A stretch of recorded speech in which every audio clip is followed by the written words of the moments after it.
কোস্টগার্ডের খতিয়ান বাতিল করতে হবে। আমরা আপনার অবগতির জন্য জানাচ্ছি, এর উত্তর পাশে অনেক খালি জায়গা আছে, সেখানে ব্যবস্থা করতে হবে। আমরা মাননীয় জেলা প্রশাসক এবং 17 ইউনিয়নের কাছে বিনীত আবেদন, কক্সবাজারকে আপনারা শান্ত রাখুন। এখন বক্তব্য রাখবেন আমাদের সদর উপজেলার সম্মানিত নির্বাহী কর্মকর্তা।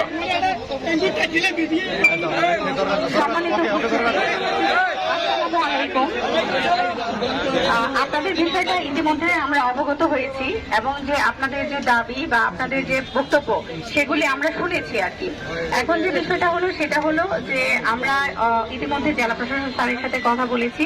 আপনাদের মানে মধ্য থেকে আমরা 8-10 জন প্রতিনিধির মাধ্যমে আমরা ডিসি স্যারের সাথে কথা বলবো যে আপনাদের, কারণ আসলে কি যে কোনো সমস্যা আমরা কিন্তু আলাপ আলোচনার মাধ্যমে সমাধান করতে পারবো। সমস্যা আসবে এবং সমস্যার সমাধানের একটা পথও থাকবে। এমন কোনো সমস্যা নাই, মৃত্যু ব্যতীত এমন কোনো সমস্যা নাই যেটা আসলে সমাধানযোগ্য না।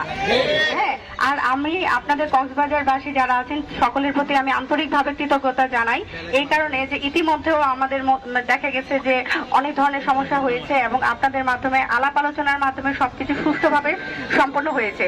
তো আপনাদের কাছে আমার বিনীত অনুরোধ, কক্সবাজার যে শান্তিপূর্ণ একটি এলাকা, আমাদের পর্যটন এলাকা, আমরা যে সম্প্রীতি এবং সহমর্মিতার পরিচয় ইতিমধ্যে দিয়ে এসেছি এবং সেটা অব্যাহত রাখবো এবং আমরা শান্তিপূর্ণ আলোচনার মাধ্যমে এটা একটি সুষ্ঠু সুন্দর সমাধানের দিকে যাব।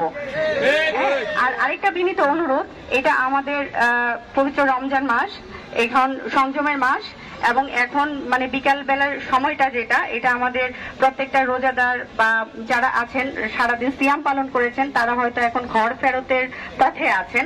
তো আমার সকল ভাই এবং আমার সকলের কাছে বিনীত নিবেদন আপনারা একটু কষ্ট করে চলাচলের পথটা উন্মুক্ত করে দেন। আমরা প্রতিনিধি সহ যাচ্ছি, দরকার হলে আপনারা ডিসি অফিসের এখানে আসেন, অবস্থান করেন। আমার রোজাদার ভাই যারা আছেন তাদেরকে একটু বাড়ি ফেরার পথ করে দেন, এটা আমার একান্তই অনুরোধ। আমরা আপনাদের সকলই এতে আমরা পাশে থাকবো, জেলা প্রশাসন যে কোনো সুষ্ঠু সমাধানের পাশে থাকবো।